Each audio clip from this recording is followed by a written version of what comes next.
I'm so glad you've joined me for another study. Well, I've noticed that many Bible prophecy teachers don't know the difference between Christ's ascension and the rapture of the man-child in Revelation chapter 12. And that's why they are teaching that that man-child is Jesus. But I want to assure you, Jesus never needed to be raptured, harpazo, caught up and taken by force in order to avoid imminent danger. And I'm going to prove it to you using the scriptures.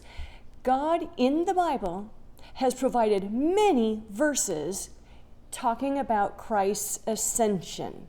And there's a specific Greek word that is used in the scriptures for that. Then there is times in the scriptures where a person needed to be harpazo. They need to be plucked out, snatched, taken out of a situation because they were in imminent danger. This is what John 3:13 says. No one has ascended into heaven, but he who descended from heaven, the Son of Man. That word is Strong's G305. It's anabaino. It means to go up, to rise, mount, or spring up. It does not mean harpazo, which is Strong's G726. It means to seize, to catch away, catch up, pluck, pull, take by force. All right, let's look at John 6:62.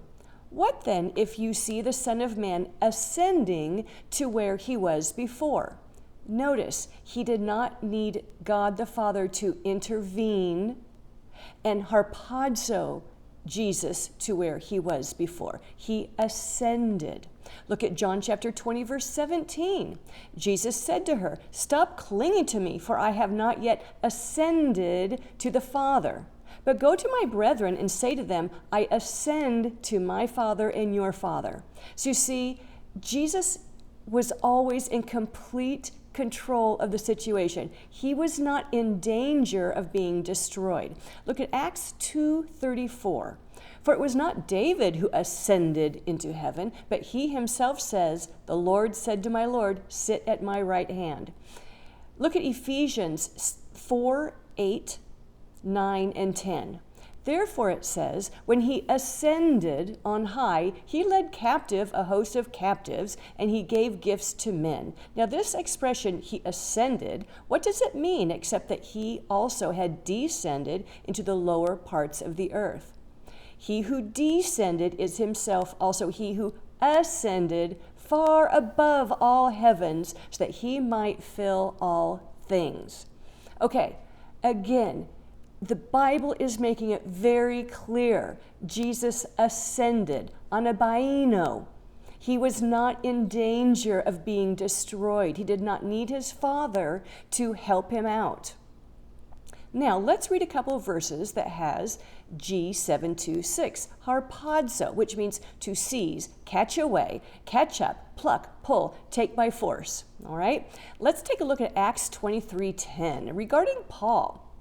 And as a great dissension was developing, the commander was afraid Paul would be torn to pieces by them and ordered the troops to go down and take him away from them by force and bring him back into the barracks.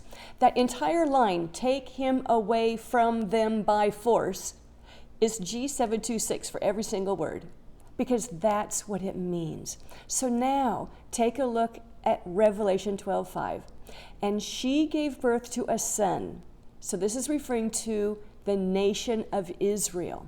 So she gave birth to a son, a male child, who is to rule all the nations with a rod of iron. And her child was caught up, harpazo, G726, to God and his throne. See, because when you read that passage in context, what had just happened? The red dragon was on the scene. And his 1/3 of the angels that are demons, principalities, Nephilim, all of those things, all of those entities that have far more power than mere human beings. So you see, this son, this a child, man-child, that was harpazo, rescued from imminent danger, needed God's hand to remove this child, who is the church. Because you see, the left behind church is often referenced as a child, as children of the bride chamber. Okay? In fact, you can't even understand who the children of the bride chamber are unless you know there is a pre-trib rapture of the bride and a mid-trib rapture of the church, the children, the man-child. And it says here the man-child is going to rule as a rod of iron. Well, isn't that interesting? Because that was one of the promises made to the overcoming left behind church. In the 7 letters to the churches in the book of Revelation, that all the churches were left behind. Those are letters of exhortation, encouragement, and letting them know some would be martyred, but some would make it to that mid-trib rapture. And they are the kings. They are going to rule and reign with Christ as kings. They will be the rod of iron. After that mid-trib rapture, they're going to come back and they're going to help preserve the remnant and all the places they've been scattered to, all the places they're hiding out at, to the barn that some will be snatched to. All right? They're going to help the remnant during the second half of the tribulation. This is why it's so important for you to understand that Jesus never needed to be raptured, yanked from imminent danger of being destroyed.